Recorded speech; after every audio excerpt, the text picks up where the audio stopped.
বেলা গড়িয়ে দুপুরের শেষ প্রহর। সেই সকাল হতে আকাশটা আবছা-রোদ আবছা মেঘ, অপরূপ দৃশ্য। এ যে রোদ মেঘের জুটি সেই সুন্দর আকাশটিতে। চারদিকে কেমন যেন থম পরিবেশ, সব কিছুই নিস্তব্ধতায় ঘেরা। এত সুন্দর রোদ মেঘের জুটি মিলন মেলা, সেদিকে কেউ নজরই দিচ্ছে না। যে যার মতো বসে ভাবছে। তাদের এত কিছু দেখার সময় নাই। তারা তো গভীর ভাবনায় মত্ত। সকালের মাঝে পিনপতন নীরবতার একটু আগেই যেন সকলের মাঝে ঝড় বয়ে গেছে। অহনা কাঁচুমাচু খেয়ে বসে আছে। ও চেহারা দেখে মনে হচ্ছে ঝড়টা ওর উপর দিয়েই গিয়েছে।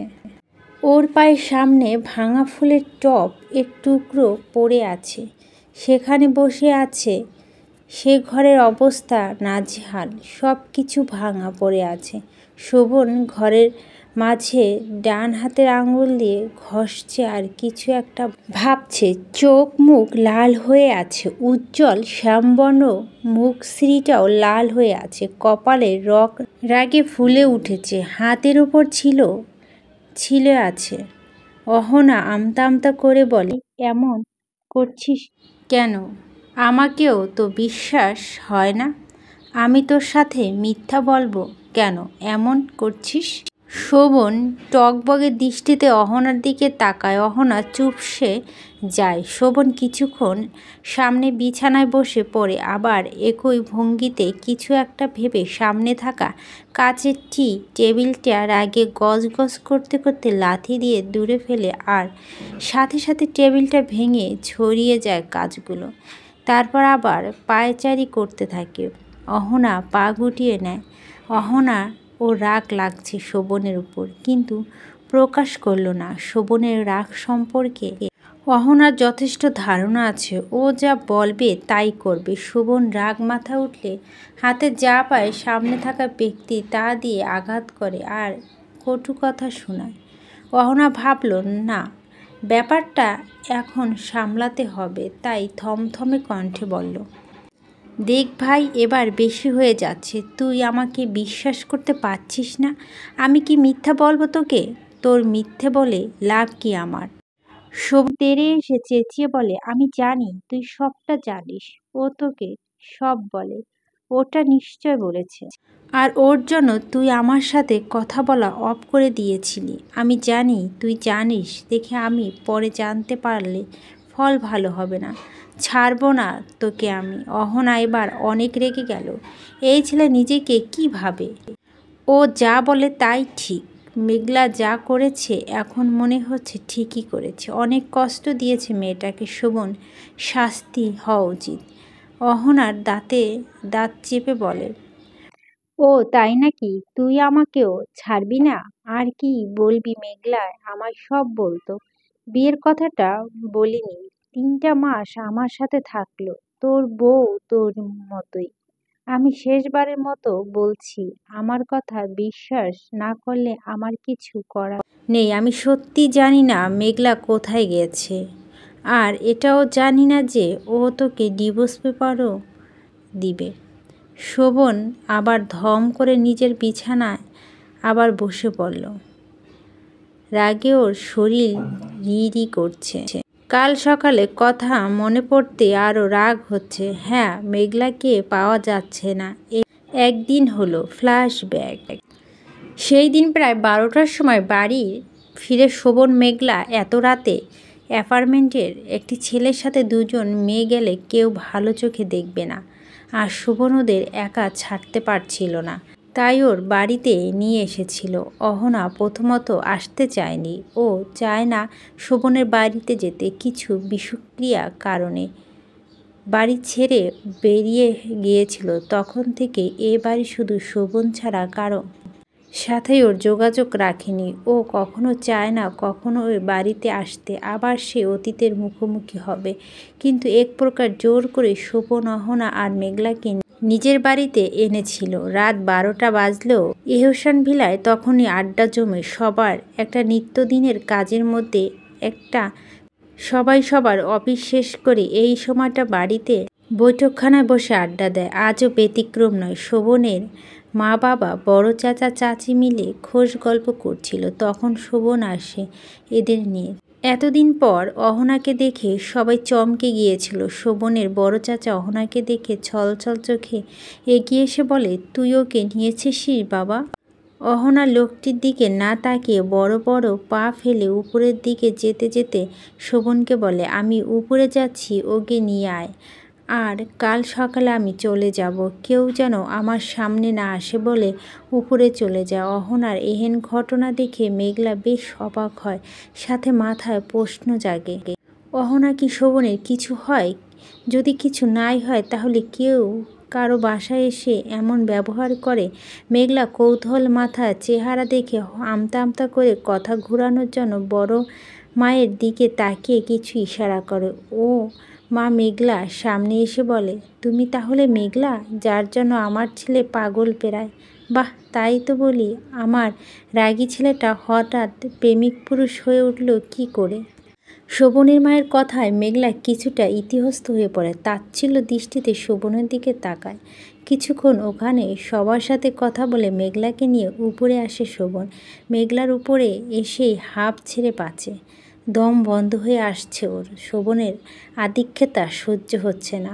উপরে আসতেই নিজের রুমে মেঘলাকে নিয়ে পিছন থেকে জড়িয়ে ধরে গালে আলতো ঠোঁটে পরশ দিয়ে বলে, কি বউ, শ্বশুরবাড়ি পছন্দ হয়েছে তো? মেঘলা তেলে বেগুনে জলে উঠে একেবারে নিজের সব শক্তি দিয়ে শোভনকে সরিয়ে রাগী কণ্ঠে বলে, দূরে থাকতে বলছি না আপনাকে? দূরে থাকুন। আর এই ঘর নিয়ে এলেন কেন? আপু কোথায়? আপু রুমে নিয়ে চলুন, আপনার সাথে আমি থাকবো না। শোভন এবার রাগ উঠে যায়। মেয়েটা শুরু করেছে কি? কেন এত ইগনোর করছে ওকে? মেঘলা হাত ধরে হ্যাচকা টান দিয়ে আলমারিতে ঠাস করে দাঁড় করিয়ে হাত দিয়ে ওর মুখ চেপে ধরে বলে, এই মেয়ে, এমন করছো কেন? মানছি আমি ভুল করেছি, তাও এমন করবে নাকি? নিজের মায়ায় আমাকে জড়িয়েছ তুমি, জাদু জানো তুমি। আমার মাথাটা বিগড়ে দিয়ে আমায় আঙ্গার করে পালাতে চাইছো? তা কি করে হয়? শুনে রাখো, অনেক হয়েছে ভালো মানুষগিরি। এবার আমার কথা নড়চড় হলে তোমায় আমি ছাড়ব না। আমি যখন বলছি তোমাকে আমার চাই, তার মানে চাই। বলে মেঘলাকে ছেড়ে থেকে নিজের টি শার্ট বের করে ওয়াশরুমের দিকে যেতে নিল। ঘাড় ঘুরিয়ে বলে, আমি যেন এসে তোমায় এখানেই দেখি, কোথাও যাবে না বলে দিলাম। বলে ওয়াশরুমে ঢুকে যায়। মেঘলা বিছানার কোণে বসে ফুঁপিয়ে ওঠে। এ ছেলে কখনো ভালো হবে না। স্বার্থপর ছেলে, কষ্ট ছাড়া কিছুই দিতে পারে না। ভেবেছিল সময় দিবে শোভনকে, কিন্তু না, এবার যা করার ওকে করতেই হবে ভাবল মেঘলা। শোভনের জোড়াজড়িতে এ ঘরে থাকতে মেঘলা সারা রাত ওকে চাপটে ধরে শোভন ঘুমালেও ও ঘুমায়নি। সকাল 6টা বাজে ঘুম ভেঙে যায় শোভনের। চোখ খুলে মেঘলাকে নিজের বাহুডোরে এবং দেখতে না পেয়ে উঠে বারান্দায় গিয়ে খুঁজে, কিন্তু নেই। অহনা এখনও ঘুমাচ্ছে। অহনার রুমেও নেই। এ বাড়িতে কিছুই চিনে না মেঘলা। তবুও শোভন পুরো বাড়ি খোঁজে, কিন্তু পায় না। অহনা অ্যাপার্টমেন্টেও যায়নি। দারোয়ানকে ফোন করেছিল শোভন, হসপিটালেও যায়নি। শোভন সকাল থেকেই প্রায় অনেক জায়গায় খোঁজ পর পায় না মেঘলাকে। কাল সারাদিন মেঘলাকে খুঁজছে, না পেয়ে রাতে বাড়িতে এসে নিজের ঘর ভাঙচুর করেছে রাগে। আজ সকাল 10টা বাজতেই একটা লয়ার এসে শোভনের হাতে মেঘলার সাইন করা একটি ডিভোর্স পেপার দিয়ে যায়। ডিভোর্স পেপার দেখে শোভন আরও রেগে যায়। শোভনের ধারণা অহনা সবটা জানে বর্তমান। অহনা শোভনের এমন রাগ আর নিতে পারছে না। এর জন্য এমনটা হলো। ও আবার সবার উপর রাগ দেখাচ্ছে। প্রথম থেকে মেঘলাকে কোনো রকম বাজে কথা নেই যে বলেনি, সব ব্যাপারে অপমান করেছে। এমনকি ওর নরখাদকদের কাছেও একা ফেলে গিয়েছিল প্রথম। তারপর কি ভেবে বাঁচিয়েছে। হসপিটালও সবার সামনে অপমান করেছে, রাস্তার সবার সামনে মেরেছে পর্যন্ত। আর আজ ভালোবাসা দেখাতে এসেছে। অহনা এখানে আর না বসে রাগে গজগজ করতে করতে বেরিয়ে যায়। শোভন ড্রেসিং টেবিলে আয়নার জোরে একটা বাড়ি মেরে বেরিয়ে যেতে যেতে বিড়বিড় করে অনেক হয়ে গেছে, এবার তোমাকে নিজের পিঞ্জিরায় বদ্ধ করার পালা। তোমাকে তো আমার কাছে ফিরতে হবে চড়ুই পাখি। যত উড়ার উড়ে নাও, তোমায় হাতের মুঠোয় এনে শুধু পায়ে শিকল পরানোর পালা। আজ আকাশে মেঘ জমেছে ঘন কালো, কোথাও কোনো আলোর ছিটে ফোঁটাও নেই। কে বলবে সবে বিকেল হলো, রাতের ন্যায় আধার নেমেছে, বৃষ্টি আসবে বলে আসছে না। সেই সকাল থেকে এমন হচ্ছে, আবার তীব্র বাতাস, অন্ধকার কেটে যাচ্ছে, আবার কিছুক্ষণ পর রাতের ন্যায় অন্ধকার নামছে। অহনা সেই ঝিলের সামনে গাড়িতে হেলান দিয়ে দাঁড়িয়ে আছে, যেখানে মেঘলা পড়ে গিয়েছিল। আজ মেঘলাকে খুব মনে পড়ছে। কাল থেকে মেয়েটা পাওয়া যাচ্ছে না, কোথায় আছে, কি করছে কে জানে। আচ্ছা, মানছে শোভন না হয় ভুল করেছে, তাই বলে এভাবেই চলে যাবে? অহনাকে বললে তো পারত, মানুষ মাত্রই ভুল, তাই বলে কি চলে যাওয়াটা কোনো সমাধান? ও গ্রামে যে যাবে না, এটা অহনা 100% শিওর। তাহলে কোথায় যাবে? মেয়েটা যেখানেই আছে ঠিক আছে তো? এত বড় সিদ্ধান্তটা নিল, একটু জানাতেও পারল না ওকে? যেখানেই থাকুক না কেন, অহনা জানো মেঘলাকে খুঁজে বের করতে পারে। তবুও মেয়েটা তখন পর্যন্ত কোথাও থাকবে, কি করবে? অহনা জানতো এখানে কোথাও একটা ওর মামার বাড়ি আছে, কিন্তু সেখানে যে যাবে না এটাও জানে। কি রকমটা বোকামো করলো তখন, কোনো মানুষের ভরসাযোগ্য নয়। আর একা একটা মেয়ে কখনোই সেফ নয়, কখন কোথায় কি হয়ে যায়। এ সমাজ নরখাদকের অভাব নেই। একটা মেয়ে দেখলেই তাদের পুরুষত্ব জেগে ওঠে, হয়ে ওঠে পিচাস এর মতো, কখনো তাকে খুলবে খাবে। আর মেঘলা তো নিতান্ত বাচ্চা স্বভাবের, বয়সটা বেশি হলে ওর মধ্যে বাচ্চামোটা অনেক। এখানে এভাবে দাঁড়িয়ে আছিস কেন? হঠাৎ পুরুষান্বিত কণ্ঠে ভেসে আসতে তাকায় ঘুরে। রাজ দাঁড়িয়ে আছে। আজ অনেক দিন পর দেখা হলো। এ ছেলে যে কেন বারবার ওর সামনে আসে? চায় কি এ ছেলে আবার ওর প্রতি দুর্বল করে দিতে? না, এবার আর সেই ভুল করবে না। ভাগ্যিস সেখানেও নিজের মেঘলার ওর মনের কথা এই ছেলেকে জানায়নি, নয়তো বড় ভুল করতো। শোভন তো তাও মেঘলাকে ভালোবেসে, কিন্তু তা ভেবে তাচ্ছিল্যের চোখে তাকালো রাজের দিকে। মৃদু গলায় উত্তর দেয়, ইচ্ছে করছে তাই দাঁড়িয়ে আছি। রাজ সামনে এসে বাঁকা হাসি দিয়ে বলে, ও একটু থেকে বাঁকা হাসি রেখাটা আর একটু বড় করে বলে, তোর প্রাণপ্রিয় ভাই কোথায়? উত্তর দিল না অহনা। ইচ্ছে করছে না ওর সাথে কথা বলতে। আজকাল ওর সাথে কথা বলতে একদম ভালো লাগে না অহনার। হঠাৎই তীব্র বাতাস বয়ে গেল আর মুষলধারে বৃষ্টি শুরু হলো, ভিজে দিয়ে গেল দুজনকে। কি অদ্ভুত, এই বৃষ্টির অপেক্ষায় দুপুর থেকে এখানে অপেক্ষা করছিল। এই বৃষ্টি এলো তো এলো, অনাকাঙ্ক্ষিত মানুষটির সামনে এলো। অহনা চায় না এই পাষাণ লোকের সামনে ভিজতে। অহনা তো চেয়েছিল বর্ষণে তার মন খারাপ ধুয়ে মুছে দিবে, কিন্তু এ বর্ষণ যে ওর মন খারাপ পাল্লা ভারী করে দিয়েছে। এখন তো কাঁদতে ইচ্ছে করছে, খুব করে, তবুও এ পাষাণ মানুষটার সামনে নিজের দুর্বলতা দেখাবে না। খুব কষ্টে এতটা দিন নিজেকে সামলে রেখেছিল, কিন্তু আর পারছে না। মেঘলা থাকলে এসব মনে করত না। ও মেয়ের বাচ্চামো দেখলে মন ভালো করে যেত, কিন্তু স্বার্থপর মেয়েটাও চলে গেল, এমনকি একবারও বলল নাও।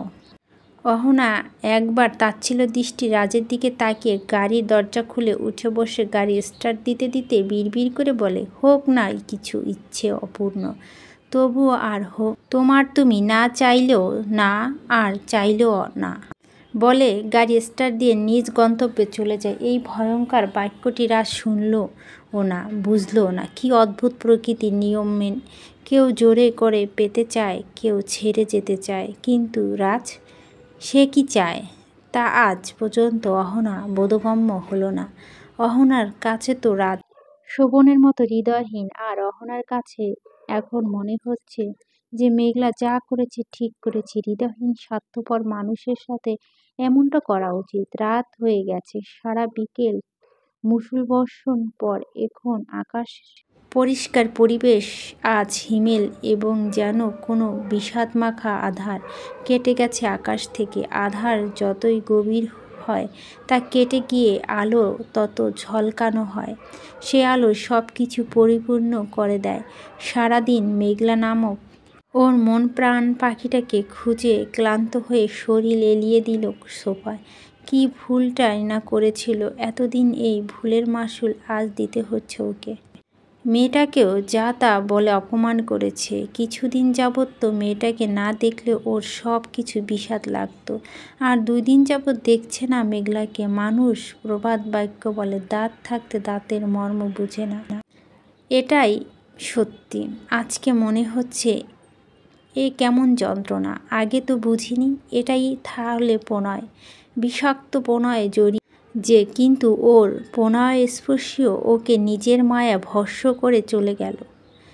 তা কি করে হতে দাও? মেঘলাকে যে ওর চাই, ভালো থাকার জন্য হলেও চাই। আজ মিস করছে শোভন মেঘলাকে।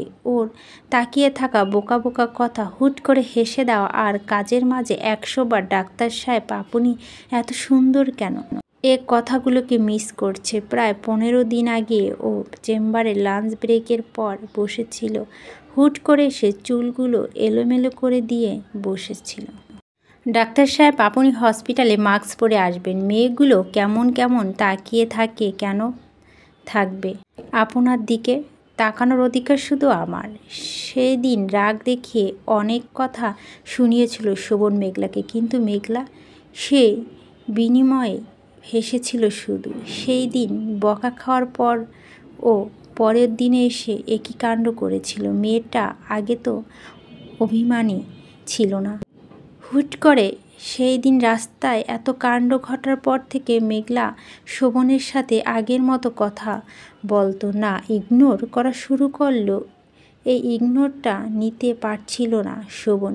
হঠাৎই এই মেয়ের প্রেমে পড়ে যায়, যেখানে বলে ভয়ঙ্কর প্রেম। শোভন যে মেঘলাকে চাই চাই, মেয়েটা যে ওকে দিন দিন পাগল করে দিচ্ছে কোথায়? দিয়েছেই তো। এখন যে ভয়ঙ্কর পাগলামি শুরু করেছে, আর এর পাগলের পাগলামি ঠিক করতে শুধু মেঘলাই পারে।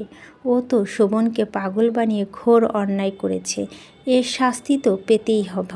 ভয়ঙ্কর প্রেম পাগলামি আরোগ্য যে মেঘলাই, সূক্ষ্ম আরোগ্য, যাকে ছাড়া শোভন এর চলবেই না। অন্ধকার ঘরে হাত বাঁধা অবস্থায় বিছানার এক কোণে পড়ে আছে মেঘলা। মাথায় ব্যান্ডেজ করা, হাত ব্যান্ডেজ করা। কোথায় আছে ও নিজেও জানে না। এখন রাত নাকি দিন তাও জানে না। সবেমাত্র চোখ খুলে নিজেকে এ অন্ধকার ঘরে পায়। চোখ খুলে চারপাশে অন্ধকার দেখে উঠে বসে। হাত দুটো বাঁধা, পা ও হালকা ভাবে বাঁধা, তাই বসতে ততটা কষ্ট হয়নি। কিন্তু ওকে এখানে কে আনলো, আর কোথায় বা আছে? মাথাটা চিনচিন ব্যথা করছে। দুটো দিন ঢাকায় এক বান্ধবী ঐশীর বাড়িতে ছিল মেঘলা। সেই দিন আজান দিতেই নামাজ পড়ে শোভনদের বাড়ি থেকে বেরিয়ে এসেছিল। এই ঐশী পরিচিত লয়ার দিয়ে শোভনকে ডিভোর্স পেপার পাঠিয়েছিল। আজ চট্টগ্রামের উদ্দেশ্যে বেরিয়েছিল, কিন্তু মাঝপথে কি হলো তাই মনে করতে পারছে না মেঘলা। আচ্ছা, শোভন কি এখানে এনেছে? কিন্তু শোভন কি করে জানবে ঐশীর কথা? শোভনের জানার কথা না। তাহলে এতদিন যে ভয়টা পেয়েছে, তাই হলো সে এসে পড়েছে।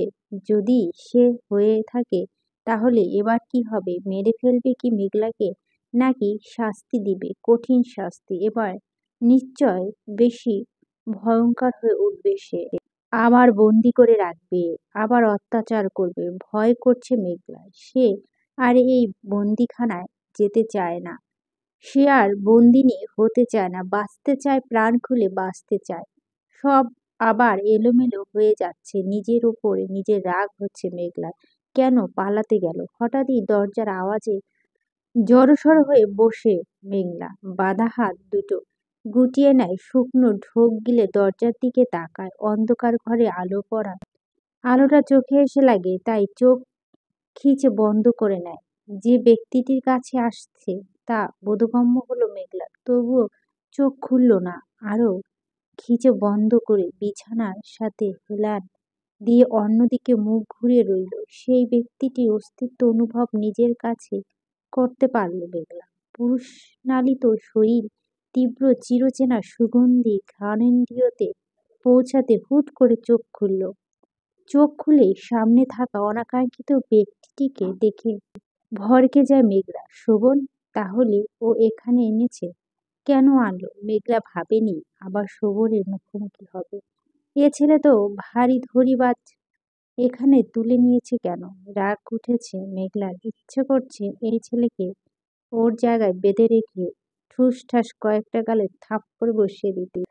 ইচ্ছেটাকে আর দমিয়ে রাখতে পারল না। বাধা হাত দিয়ে ধাক্কা দেওয়ার চেষ্টা করলো, কিন্তু পারল না। শোভন আরো ঝুঁকে এসে বাঁকা হাসি রেখাকে কিঞ্চিত বড় করে বাম হাত দিয়ে ওর কপালে আসা চুলগুলো পিছে ঠেলে দিয়ে বলল, বাহ, বলতে হবে সবার, আমার বউ আমার মতোই। হাত পা বাঁধা, তবু আমাকে ধাক্কা দেওয়ার জন্য উঠে পড়ে লেগেছে। তোমাকে দেখে বিস্মিত না হয়ে পারলাম না। আর আয়, ভারী ব্যাড বউ। হাজবেন্ডের সাথে কেউ এমন করে?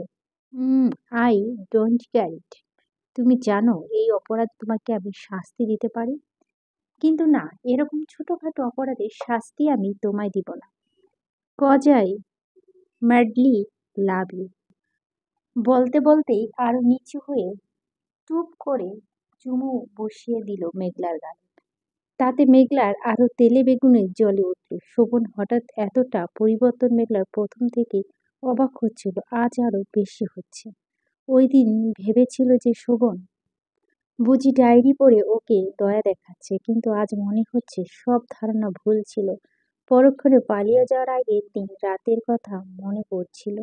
ভালোবেসেও মেঘলাকে কষ্ট দিয়ে এই ছেলে স্বার্থপর যে কোনো সময় নিজের স্বার্থে আঘাত লাগলে মেঘলাকে দূরে ফেলে দিবে ও দুবার ভাববে না। আর এসব লোক থেকে দূরে থাকাই ভালো। মেঘলা ভিতর থেকে ভেঙে গুঁড়ে হয়ে গেছে পুরো। শোভন এমন ব্যবহার নিজেকে সামলাতে কষ্ট হচ্ছে, তবুও বাইরেরটা শক্ত রেখেছে। ও আরও এই স্বার্থপর লোকটির কাছে নিজের আবেগ দেখাতে চায় না। মেঘলা অগ্নিদৃষ্টি নিক্ষেপ করে ঝাঁঝালো গলায় বলে, দূরে থাকুন আমার থেকে। ভালোবাসি না আমি আপনাকে। এমন আদিক্ষেতা করে কি মনে করেছেন আমাকে পেয়ে যাবেন? যদি তাই ভেবে থাকে তাহলে শুনুন, ভুল ভেবেছেন। আমি আপনার কাছে আর ফিরে যাব না। আমি আবার পালাবো। যতই বেঁধে রাখুন না কেন। এ মেয়ে জন্মের ঘাড় বাঁকা।